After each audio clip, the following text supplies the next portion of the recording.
вече е почти 7 часа и така с голяма акуратност предлагам да започваме. Първо, благодаря ви сърдечно на всички вас, които уважихте тази пресконференция, която не знам дали трябва да наречем пресконференция, по-скоро един опит да се представи личността ми.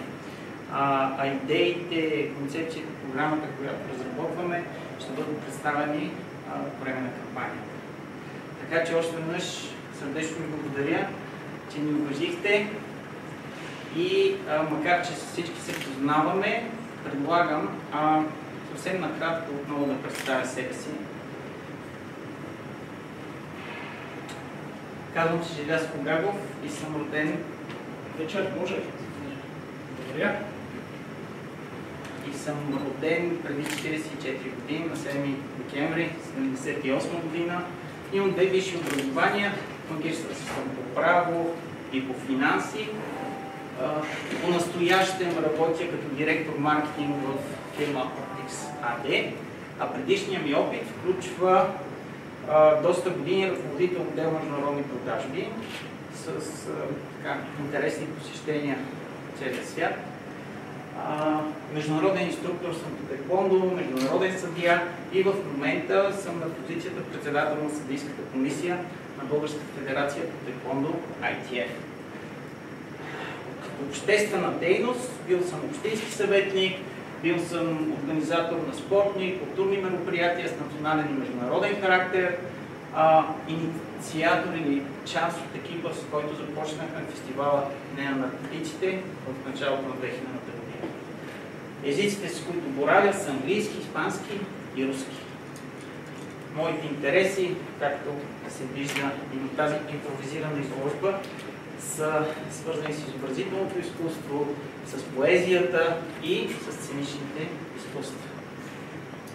Семейно положение. Женен и имам щастието да съм баща на 3 деца. Казвайки своята кратка биография, искам да споделя с вас и моята мотивация, защо реших да се занимавам с обществена дейност. В такъв етап от живота си съм, в който започва човек да си задава въпроса как може да бъде най-много полезен на обществото, със знанията, с опита, с уменията, които е натрупал. В такъв етап човек започва да мисли по-абстрактно, задава си по-философски въпроси и съответно моя отговор на тези въпроси беше насочен към това, че искам да помагам на другите. Защото изключително вярвам, че човек е най-много щастлив и е тук, за да дарява щастие на останалите, да помага на останалите. Аз лично се чувствам най-много щастлив, когато съм помогнал на някой. И си задавам въпроса на кой е най-логично да помагам. Какво по-добре е от това да са децата, семейството, родителите, общността, в която живеем. И може би няма случайни неща. Именно в този мой вътрешен диалог, в тези така мои въпроси и отговори, се случи възможността, която представят местните избори на 29 октомври тази година.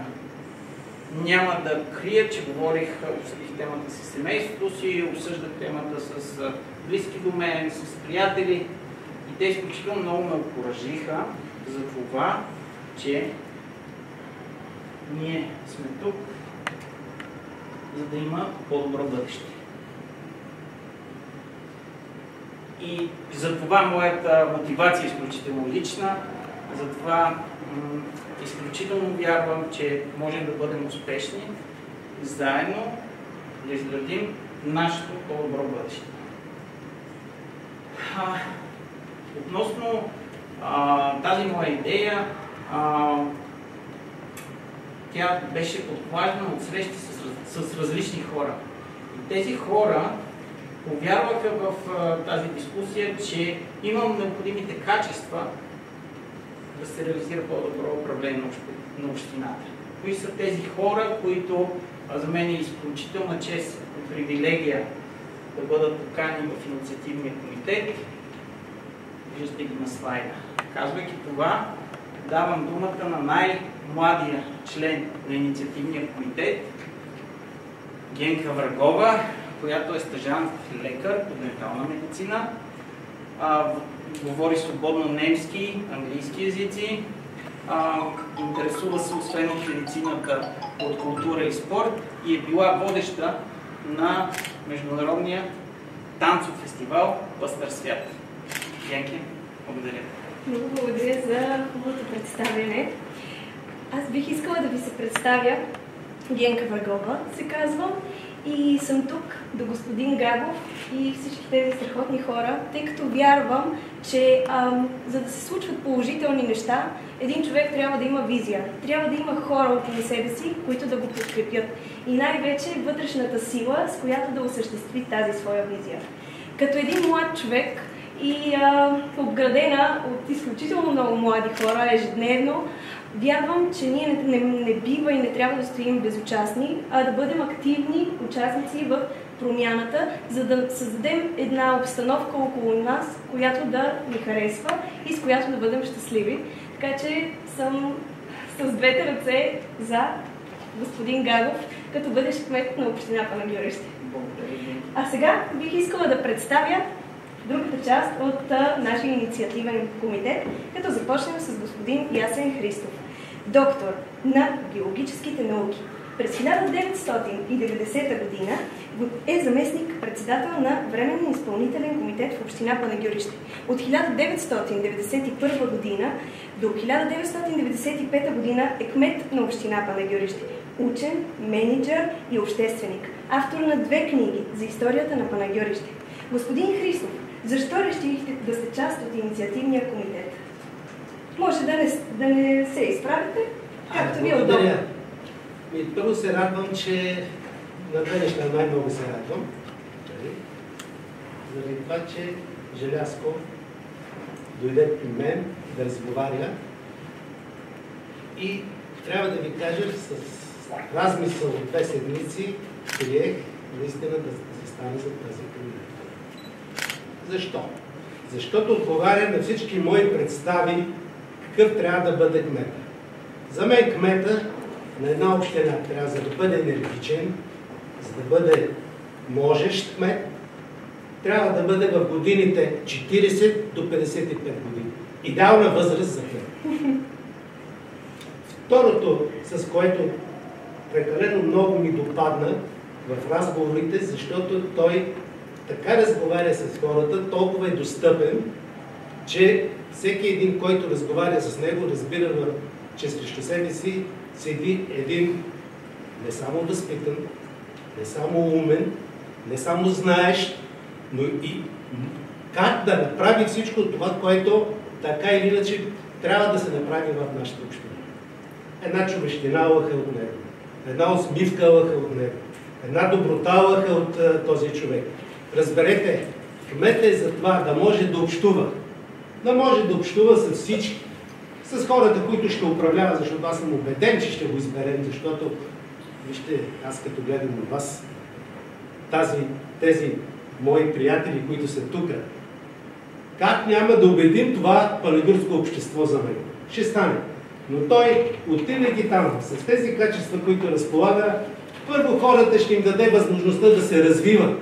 Самите хора ще им даде шанса, самите те да работят не за него, а работейки за себе си в общината, това го казвам от скромния си опит, те ще работят за него и за хората в общината. Този човек, с това представяне, което направи, аз трудно мога да добавя нещо, затова казвам. Възможността да общува, а кмета трябва да общува след хората, които там ще трябва да ги управлява, трябва да общува, примерно, ето виждам тук партийни ръководители. Той трябва да контактува и да намира общи неща, заедно с тези хора, които представляват така или иначе партийното пространство в този град. Той трябва обаче не само с тях. Една от основните му задачи е да контактува с целият бизнес в града, започвайки от малкото магазинче, горе до големите фирми на горния край на града, долния край на града и по средата. С абсолютно всички, тръгвайки в града, той трябва да влезе и в малкото магазинче, и в голямия магазин, и в голямата фирма и да разбере техните проблеми, които може да реши с лостовете, които разполага общината. А когато не може да ги реши чрез лостовете на общината, да отиде там, където се решава. Т.е. с тях, при депутати, при министри, при такива хора, които взимат решението. Той притежава тези качества. Той го умее. Затова заставам зад него.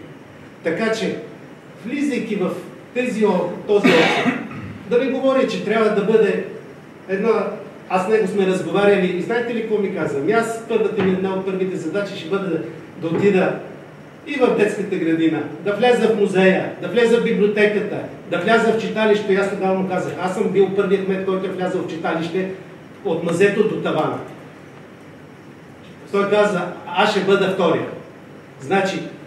Това значи отношение към хората, които така или иначе са невидими, но вършат тази прекрасна работа за образованието на децата, за културата на нашите деца, за разпространението, за представянето на нашия град, на всички тези, които идват посещават нашите музеи. Той пое пред мен ангажимента да ги посещава редовно, да чува техните проблеми и най-накрая, знаете ли какво ми каза? Моята врата ще бъде отворена за всеки един, не само ръководител и граждани.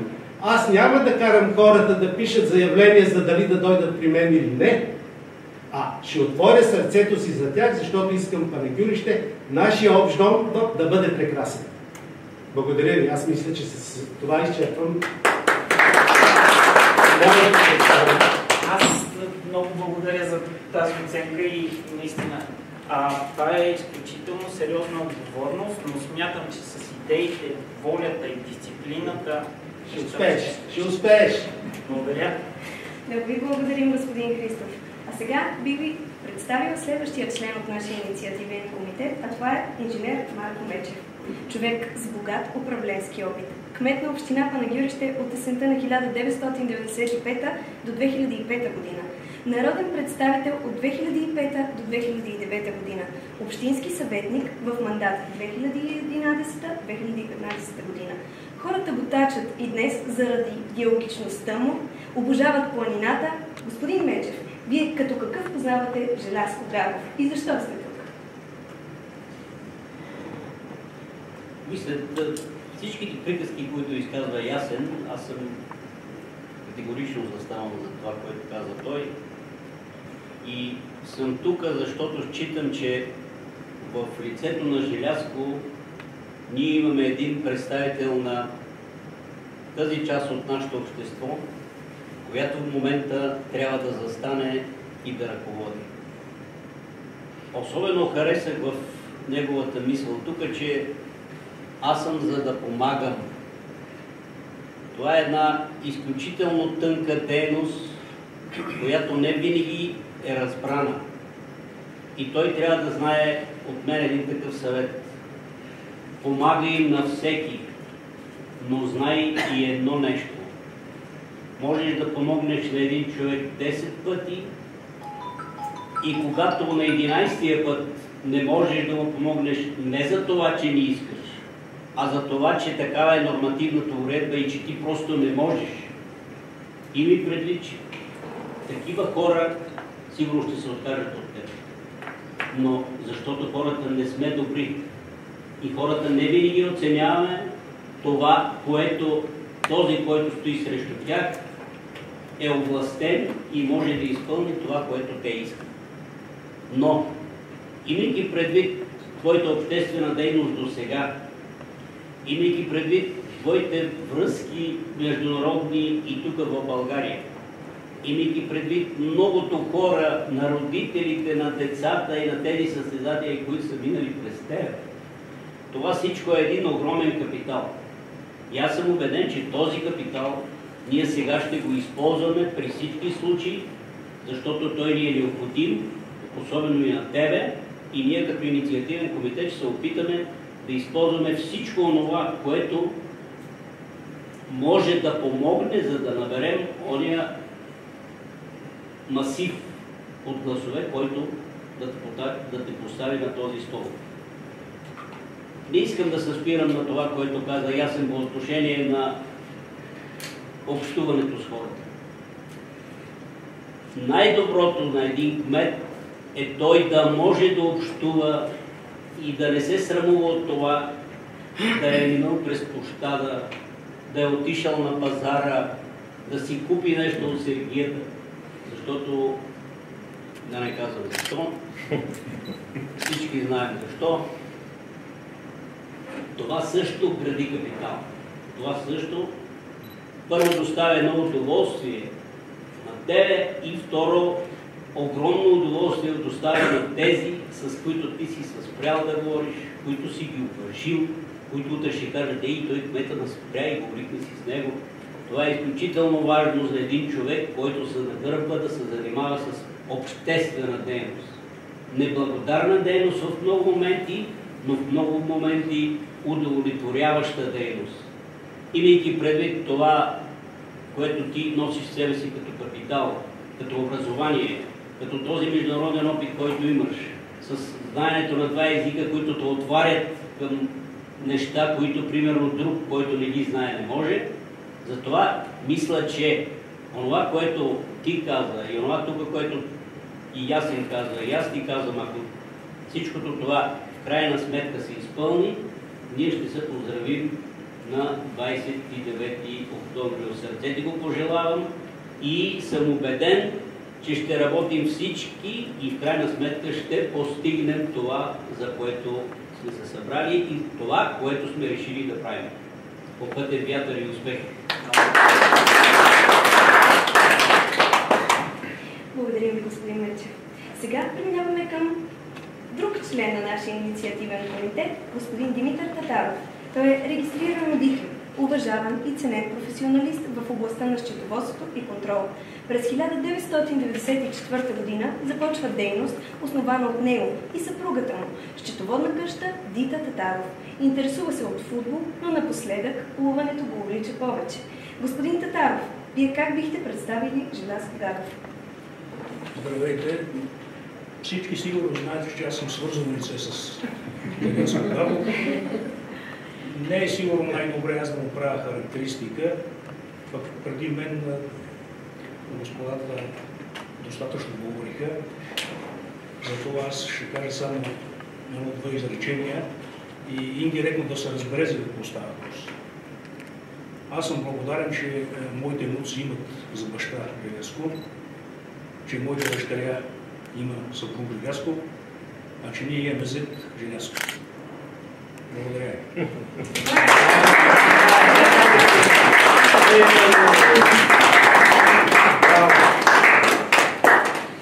Много ви благодарим. Сега даваме думата на господин Петър Каменски. Вече 32 година се занимава с застрахователна дейност, като от 8 години е управител на главна агенция на ДЕЗИ Пазарджик. Сред любимите му хобита е музиката. Обществен съветник в мандат 2007-2011 година. Господин Каменски, какъв е вашият мотив да сте част от инициативния комитет? Здравейте! Най-големият мотив беше за мен момента, в който Желязко ми се обади. Почувствах така върнаме възпомени, които аз минах по този път. Но истината е една, че той ми начерта много ясна визия за това какво очакваме да се случи в нашия град. Спечелиме с това, защото и аз като баща на 3 деца има какво да се желая в тази насока, да развиваме красотата на този град, да развиваме историята на града, защото просто е грехота при тия дадености ние да не влагаме чувство, време и енергия в тази посока. Няма да кажа за всичките му качества, защото те вече бяха казани.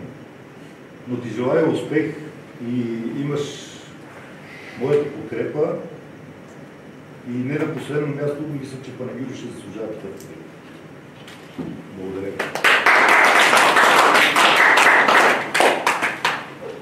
Първо ви благодарим. Следващият член на инициативния комитет, който бих искала да представя, това е Радостина Кръстева-Гатева. Магистър по европейска администрация.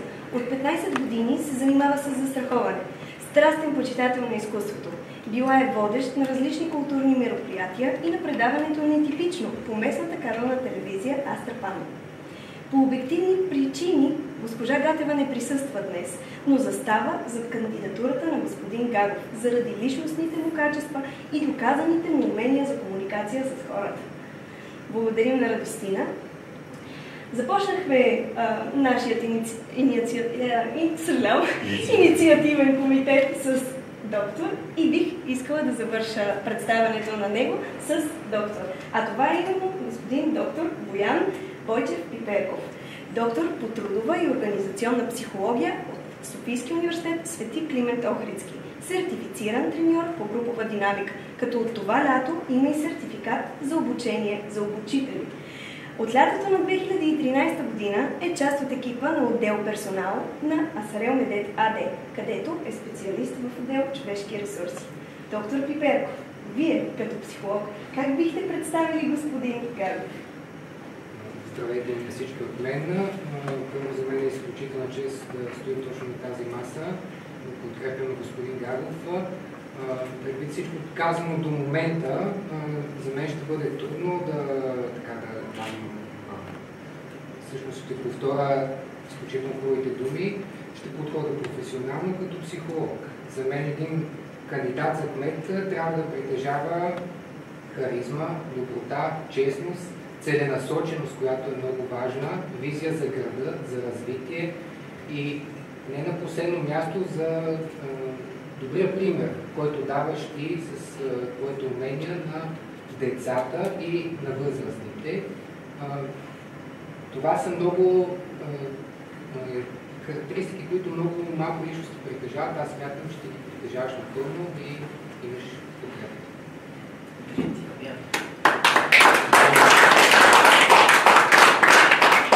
Много ви благодарим, господин Пиперков.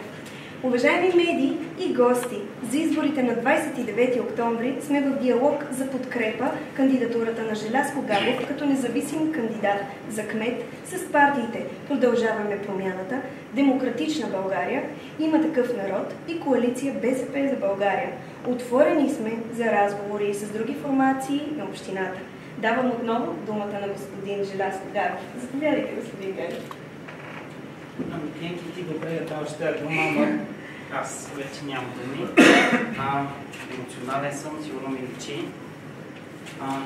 Но изключително много искам да благодаря за страхотните думи, за съветите, за напътствията. Изключително силно осъзнавам отговорността, която поемам. И съм убеден това, което казах и на господин Христов, че чрез идеите, волята и дисциплината да се случат тези идеи, да работим за тяхното осъществяване с една обща визия, наистина ще бъдем успешни. Изключително много ви благодаря. Благодаря и на представителите на партиите, с които сме в диалог за подкрепа и сме отворени наистина за диалог и с всички формации в общината. Благодаря на вас, на журналистите, за отношението, за това, че сте тук днес. Много е важна комуникацията, затова трябва да структурираме наистина добри канали. И за да бъде по-целенасочена и структурирана комуникацията, искам да ви представя члена на PR екипа на нашия щаб. Госпожа Павлина Ланева ще бъде натоварена с тази отговорност. Вие ме познавате, едва ли имам нужда да се представям. Благодаря за доверие. Така че, ако имате някакви въпроси, сме отворени за отговори. Ако няма... Ще предстоят въпроси. Ще предстоят те първа въпроси. Отново целта на днешната среща беше в една или друга степен да се представя. Аз исках да си говоря, да си представя като личност. Не очаквах такова представяне от хората, които застават до мен. Така че темите, които са свързани с програмата, с детайли, това ще бъде разказано, показано по време на официалната кампания. Благодаря ви още веднъж и ако няма въпроси, приятна вечер. Благодаря.